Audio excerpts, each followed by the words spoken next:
हम प्रभु परमेश्वर को धन्यवाद देंगे आज की सुबह के लिए। प्रभु का धन्यवाद हो कि परमेश्वर हर दिन हमें नई आशा देता है। हम बराबर प्रकाशित वाक्य की इस अध्ययन में अंतिम चरणों में हैं। 20 अध्याय के 6 पद तक हम देख चुके हैं। आज उससे आगे बढ़ेंगे ताकि प्रभु को महिमा मिले और परमेश्वर का नाम ऊंचा किया जाए। प्रियो, वचन हमें हर रोज प्रोत्साहन करता है, हर रोज हमें नई शिक्षा देता है, हर रोज हमें उत्साहित करता है। हमें बुराई से बचने के लिए, हमें इस संसार में अच्छा जीवन जीने के लिए, हमें संसार में ईश्वर की संगति में रहने के लिए प्रेरित करता है। इसलिए आज के दिन की शुरुआत हम प्रभु के वचन के साथ करना चाहते हैं। इस वचन में आप सभी का स्वागत है, वेलकम है। और living Christian movement fellowship ministry आप सभी का स्वागत करती है, धन्यवाद देती है कि आप बराबर हमारे साथ इस अध्ययन में जुड़े रहे और हमें प्रोत्साहित करते रहे।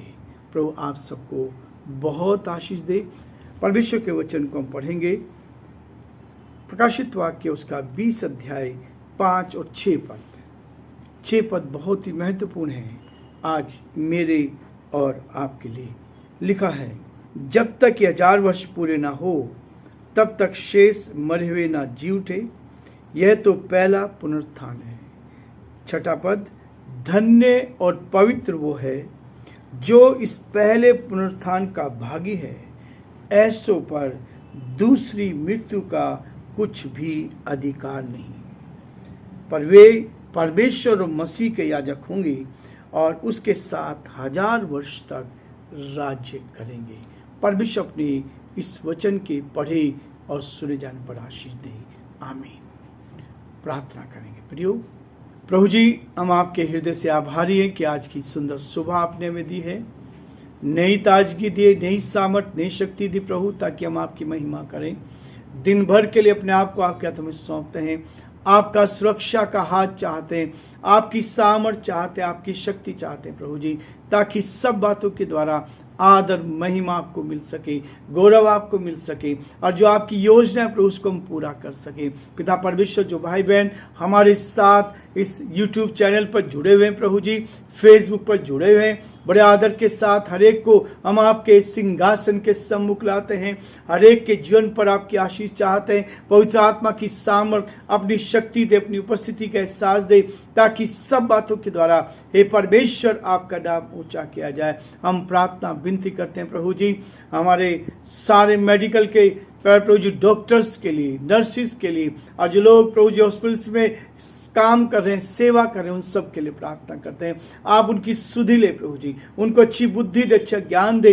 इस बड़ी सेवकाई में जो आपकी ओर से उनको मिली है, आगे बढ़ने में आप उनकी मदद करें प्रभु। हम आपसे प्रार्थना करते हैं हमारे प्रदेश राजस्थान के लिए। इस प्रदेश पर आपके अनुग्रह की दृष्टि चाहते हैं। ये प्रदेश दिन ब दिन तरक्की करता चला जाए। यहाँ के मुख्यमंत्री अशोक गहलोत जी को आपके हाथ में सौंपते हैं और प्रार्थना करते हैं प्रभु, आपका सुरक्षा का हाथ हमारे साथ साथ बना रहे, ताकि प्रभु जो आगे बढ़ते जाएं, आपकी महिमा कर सके। हमारे देश के लिए, देश के प्रधानमंत्री के लिए, राष्ट्रपति के लिए प्रार्थना करते हैं। उत्तम आशीष दे, उनको भी संभाल, अच्छी बुद्धि दे, ताकि इस देश का संचालन आपकी महिमा के लिए कर सके और जो आपकी योजना है उसको पूरा करें। बड़े आदर के साथ इस डिवोशन को आपके हाथ में सौंपते हुए इस विनती को अपने प्रभु, अपने उद्धारकर्ता यीशु मसीह के नाम से मांगते हैं।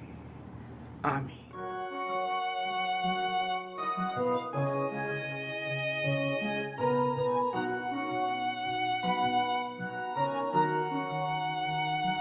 कलवरी के पास खड़ा हो, खून की धारा देखता जा,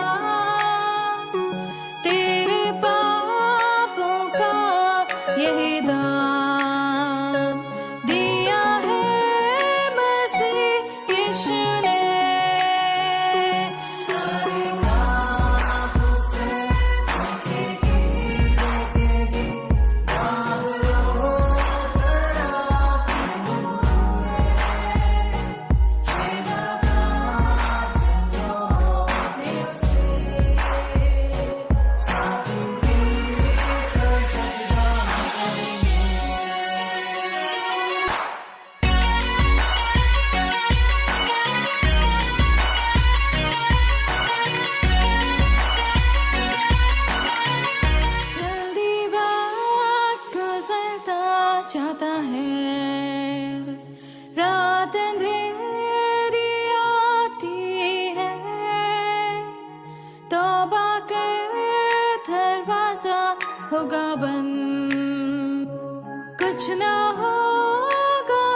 पछताने से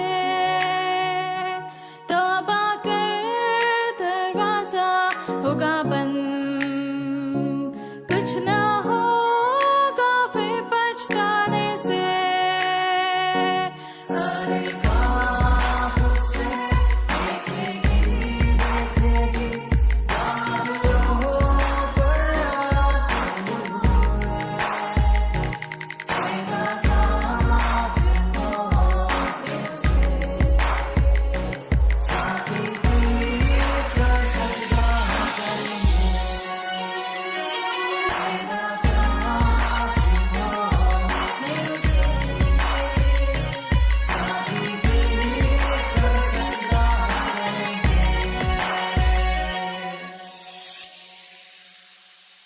प्रियो, हमने 20 अध्याय के 5 और 6 पद को अभी पढ़ा और इस गीत को हमने सुना।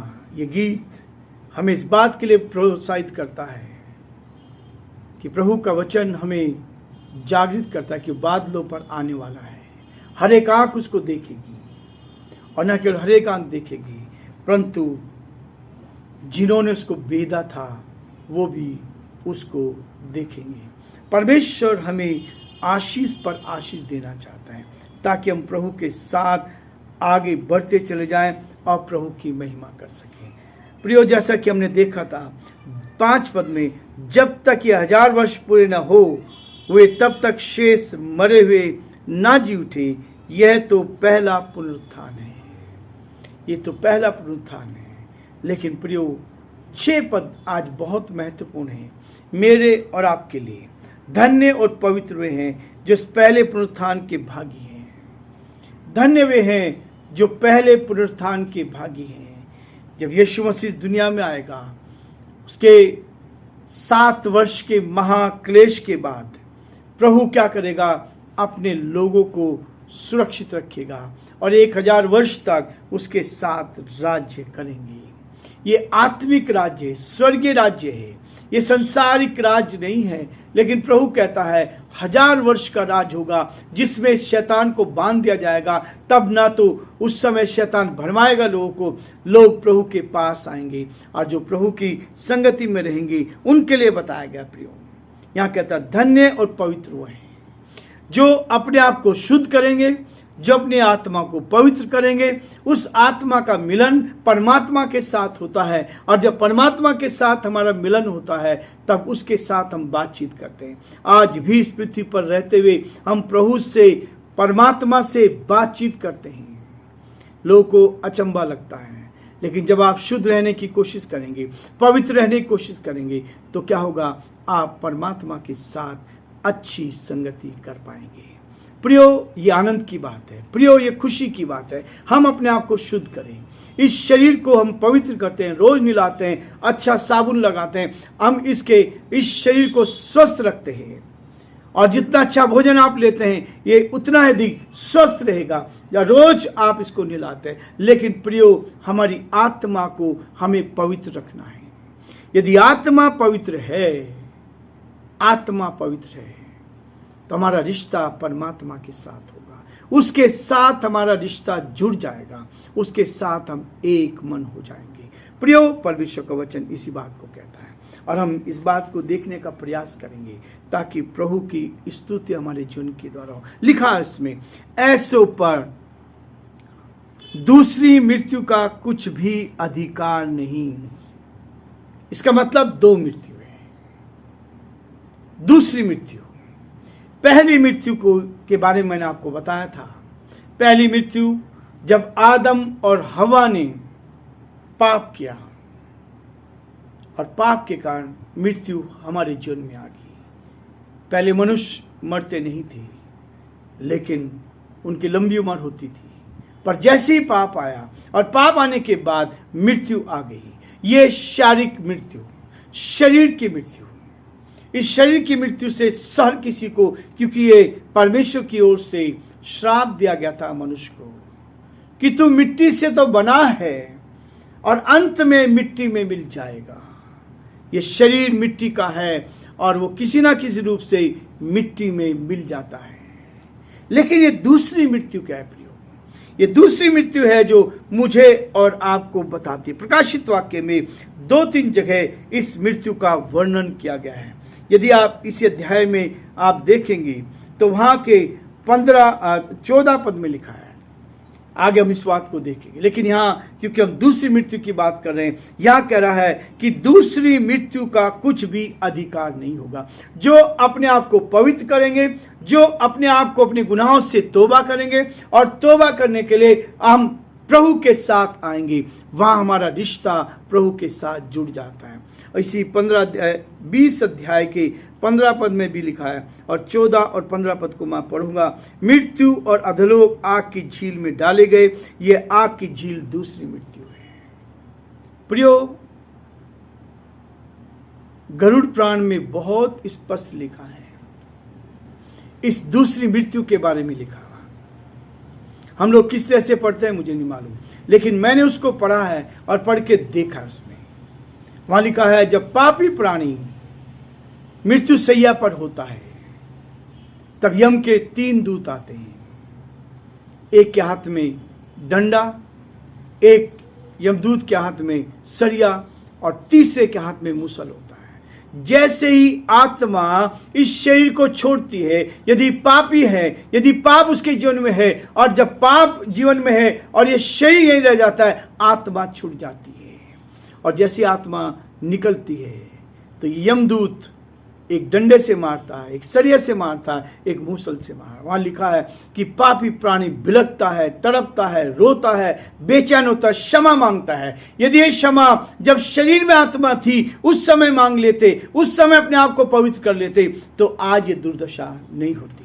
और इसी दुर्दशा से बचाने के लिए, इसी आत्मिक जो मौत है उससे बचाने के लिए हम लोग संदेश लेकर आते हैं प्रियो। और वहां लिखा है कि वो यमदूत उसको मारते हुए, और वो पापी प्राणी बिलखता है और वो कहते कि अब हमें जीवन भर, अब हमें क्या करना है, यही काम दिया गया है, इस काम के सिवा हम और कुछ नहीं कर सकते हैं। और फिर उसको घसीट कर वेतरनी नदी में गले में चेन डालकर वेतरनी नदी में डाल देते हैं। और वेतरनी नदी जो है वो हड्डियों से बनी रहती है। वेतरनी नदी जो है उसमें खून रहता है, ब्लड रहता है। और पापी प्राणी को जैसे उसमें डालते हैं वो नदी उबलने लगती है, तड़पता है वहां पर। 1 साल उस वेतरनी नदी में आग, उस गर्म लहू में तड़पता रहेगा। ये गरुड़ पुराण में लिखा गया है। प्रियो, यहां वो कह रहा है दूसरी मृत्यु है। यहां लिखा है, मृत्यु और अधोलोक आग की झील में डाले गए, और ये आग की झील दूसरी मृत्यु है। हर एक प्राणी को एक आत्मा दी गई है। जो इस पृथ्वी पर जन्म लेता है उसके अंदर, उसके शरीर में एक आत्मा है। ये शरीर डेवलप होता है, ये आत्मा अंदर रहती है, और जब तक आत्मा है तब तक वो जीवित रहता है, तब तक वो जीवित रहता है। यदि समय रहते हुए, इस पृथ्वी पर रहते हुए हम अपनी आत्मा को शुद्ध कर लेते हैं, तो आपके ऊपर, जैसे यहां लिखा है 6 पद में लिखा है कि उस पर दूसरी मृत्यु का कोई अधिकार नहीं होगा। प्रियो, इस मृत्यु से बचाने के लिए ही यीशु मसीह इस दुनिया में आया, और वही दर्शन यूहन्ना देख रहा है। और जब इस सब अंतिम चरणों में हमें, इस प्रकाशित वाक्य के अध्ययन के आखिरी समय में हमें केवल 21 और 22 अध्याय बाकी है, जिसमें लोगों के कई भ्रम दूर होंगे। लोग कहते हैं बाइबल बदल दी गई है, लेकिन प्रियो, बाइबल बिल्कुल भी बदली नहीं गई है। भाषा की दृष्टि से लोग कहते हैं ट्रांसलेशन जब किया गया, यूनानी और इब्रानी भाषा में पहले बाइबल थी, और इसका ट्रांसलेशन होता गया, शब्द वही है, आज परमेश्वर की आत्मा से लिखा गया है। इसलिए प्रियो, ये दूसरी मृत्यु से बचने का उपाय यहाँ परमेश्वर हमें बताना चाह रहा है। इसलिए आज हम यही रुकेंगे और कल फिर से इस पर विचार करेंगे, ताकि हम इसको और अधिक अच्छे से समझ पाएं। ये दूसरी मृत्यु, चाहे वो हिंदू हो, मुस्लिम हो, सिख हो, ईसाई हो, ईसाइयों के लिए पहले है, क्रिश्चियंस के लिए पहले है। हर एक को इस दूसरी मृत्यु का सामना करने के लिए अपने आप को पहले शुद्ध करना होगा। आज संसार में लोग क्या करते हैं, ऊपरी दिखावा करते हैं, बाइबल हाथ में है, चर्च भी जा रहे हैं, लेकिन उनको दूसरा जन्म का अनुभव नहीं है। इस मृत्यु की ओर दौड़े चले जा रहे हैं, एक दूसरे के विरोध में काम कर रहे हैं। ये बाइबल कभी नहीं सिखाती कि हम एक दूसरे के विरोध में एक दूसरे को बदनाम करें, एक दूसरे की बुराई करें, एक दूसरे को प्रोत्साहन करने के लिए कहती है। लेकिन प्रियो, वचन में लिखा है कि हम प्रभु के साथ चलें, और जब प्रभु हमारे जीवन को बदल देगा, सारी बातें जीवन में बदल जाएगी और हम इस संसार में आनंदित जीवन व्यतीत करेंगे। प्रभु आप सबको बहुत आशीष दे और प्रभु का हाथ आप सब पर बना रहे।